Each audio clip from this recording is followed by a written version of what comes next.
Hi, Coach Bob here, founder of the Visionary Forum, and excited for our upcoming Visionary Forum presenter on April 8th at noon Eastern, John Mashni. John, how are you? I'm doing great. I'm doing great. Awesome.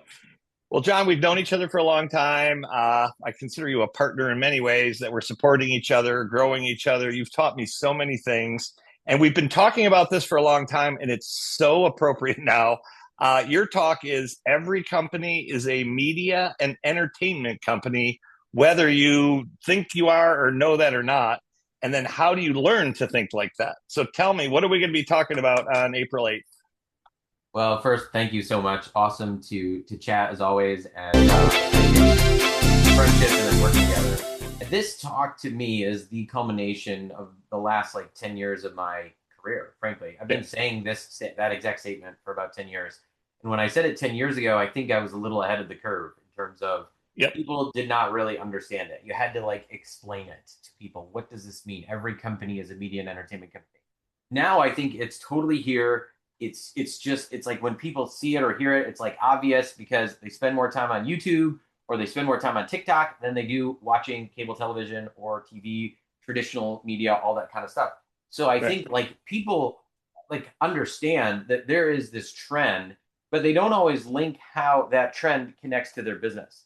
Right. And what I want to do is help people understand, no, this is a trend that you can't ignore. Every company is and can be a media company or an entertainment company.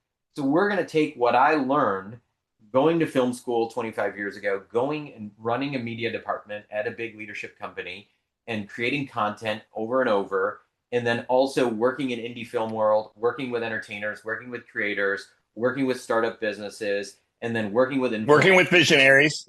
working with visionaries. And we're going to take, I think, how all these trends have come together now, where you have entertainment, you have business, you have influencers and social media, and everything's kind of coming and they're all becoming the same business. Right. Everybody is trying to gain influence through social media, through telling stories, through sharing something. And now, because in fact, I've done work for very, very large, the biggest media companies in the world and talked to their lawyers and studied how they protect their IP and build their assets. So Right. now we're going to talk about how can a visionary, how can an entrepreneur think the same way and apply the same principles, business principles, legal principles, and just general like strategy? How can you Right. apply those exact same principles to what you're doing on a daily basis?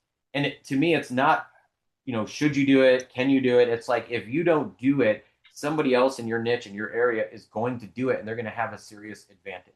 So that's Right. the gist of it. I'm super pumped. If anyone saw me at Summit, I was saying like I'm so jacked. I still am so pumped because I'm finally personally in a position where I'm trying to live this out myself. So that's the short, energetic version of what we're going to talk about.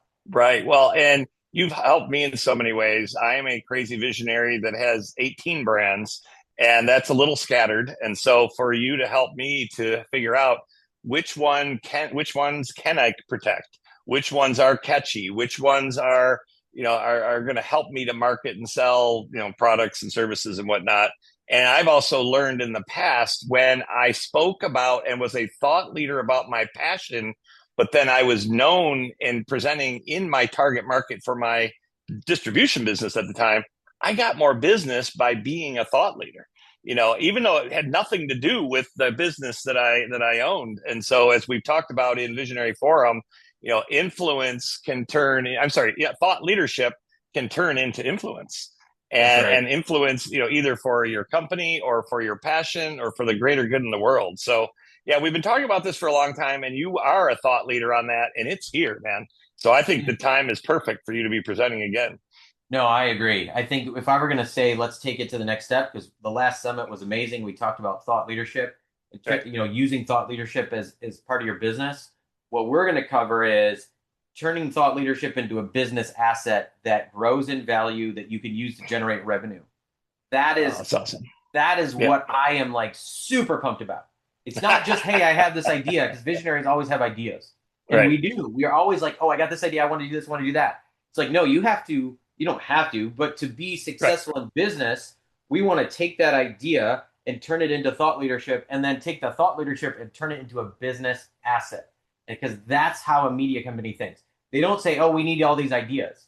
They say, "No, we need business assets because we have Right. shareholders and we need money, we need revenue, we need Right. stuff, we need profit so we can pay people and get rich." That's how they think, and that's And what have we're going more to focus influence. on. That's Right. right. That's right. Well, thank you for your wisdom, your thought leadership. I love how we came together, that I was looking for an attorney who was a visionary. And again, I'm so glad that we met. And then you speak our language and vice versa. And so I love that you're presenting this, and it's a real thing. And again, thank you for your time, your wisdom, and we'll see you on April 8th. Love it. Thanks, All Don. right. Peace.